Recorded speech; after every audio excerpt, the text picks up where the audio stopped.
ছোটবেলা থেকেই আমাদের মাথায় ঢুকিয়ে দেওয়া হয় ৪ জন মানুষ আছে যারা আমাদের সব কিছু বিচার করবে।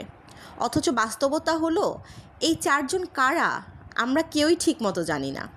তাদের নির্দিষ্ট কোনো চেহারা নেই, নাম নেই, ঠিকানাও নেই। তারা কখনো আমাদের কষ্টে পাশে দাঁড়ায় না, আমাদের ভালো মন্দের খোঁজও নেয় না। কিন্তু আশ্চর্যের বিষয় হলো কি, আমাদের জীবনের সবচেয়ে গুরুত্বপূর্ণ সিদ্ধান্তগুলো আমরা এই অদৃশ্য মানুষগুলোর ভয়ে আটকে রাখি। এই ভয় আসলে বাহিরের কিছু না, এটা আমাদের মনের ভেতরের তৈরি একটা চাপ, একটা সামাজিক প্রভাব। আমরা ভাবি সবাই আমাদের নিয়েই ভাবছে, সবাই আমাদের বিচার করছে। কিন্তু সত্যি বলতে প্রত্যেকে নিজের জীবন নিয়ে এতটাই ব্যস্ত যে অন্যের জন্য তেমন সময় থাকে না। তাই এই ভয়ের কারণে নিজের স্বপ্ন, ইচ্ছা আর ভালো লাগাগুলোকে দমিয়ে রাখা একদমই উচিত না বলে আমি মনে করি। জীবনে এগিয়ে যেতে হলে নিজের ইচ্ছা, নিজের লক্ষ্য আর নিজের ভালো লাগাকে প্রাধান্য দিতে হবে। কেউ কিছু বললে সেটাকে অতিরিক্ত গুরুত্ব না দিয়ে অনেক সময় ইগনোর করে নিজের পথে এগিয়ে যাওয়াই বুদ্ধিমানের কাজ। কারণ যারা সত্যিই গুরুত্বপূর্ণ তারা তোমার সিদ্ধান্তকে সম্মান করবে, আর যারা অযথা কথা বলে তাদের কথায় নিজের জীবন থামিয়ে রাখার কোনো মানেই হয় না। তবে সবসময় চুপ করে থাকাটাও ঠিক না। কখনো কখনো প্রয়োজন হলে সেই ৪ জন মানুষদের তাদের সীমা আর অবস্থানটাও বুঝিয়ে দেওয়া দরকার, যাতে তারা বুঝতে পারে তোমার জীবন তোমার নিজের, আর এর নিয়ন্ত্রণও তোমার হাতেই। আত্মসম্মান বজায় রেখে দৃঢ়ভাবে নিজের অবস্থান জানানোও এক ধরনের শক্তি। সবশেষে কথা একটাই, জীবনটা একবারই পাওয়া যায়। তাই অদৃশ্য ভয় বা লোকে কি বলবে এই চিন্তায় নিজের জীবনকে অপূর্ণ রেখে দিও না। সাহস করে নিজের মতো করে বাঁচো, নিজের সিদ্ধান্ত নিজে নাও। কারণ শেষ পর্যন্ত কেউ এসে তোমার হয়ে দায়িত্ব নেবে না, থাকবে শুধু তুমি আর তোমার নেওয়া সিদ্ধান্তগুলোর ফলাফল।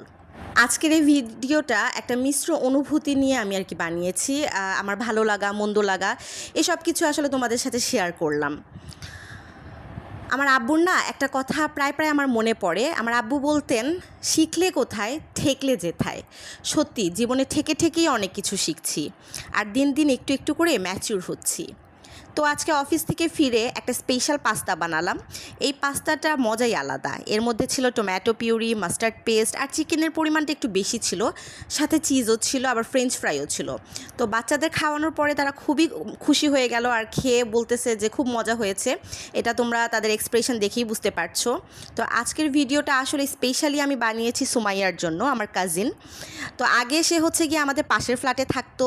তখন হচ্ছে গিয়ে যখনই আমি এই রেসিপিটা মানে বেগুন ভর্তাটা বানাতাম ওকে দিতাম, কারণ ও এটা খুব পছন্দ করে খায়, আর বরাবরই বলে যে আমার হাতের এই বেগুন ভর্তাটা নাকি খুব মজার হয়।